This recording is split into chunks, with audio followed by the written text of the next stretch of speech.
This time, pasayawon ta gihapon niya na ano sa panato niya bisita usang Regional Director han Department of Human Settlement waray ba kundi RD Mike Tizon.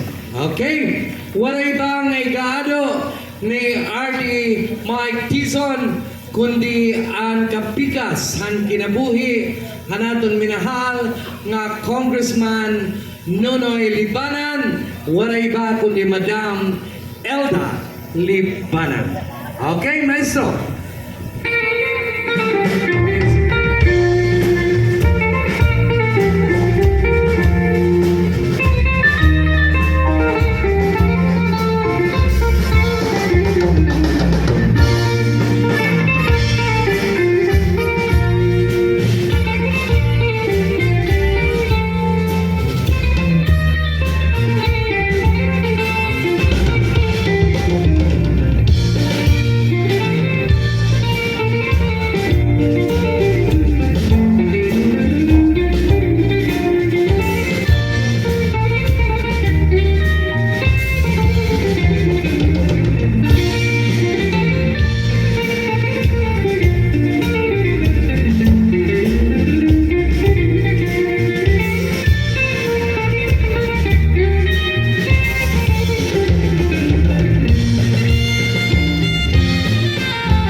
the better half of Congressman Nonoy Libanan, Madam Elda Libanan. I think our regional director and Madam Elda deserves another round of applause.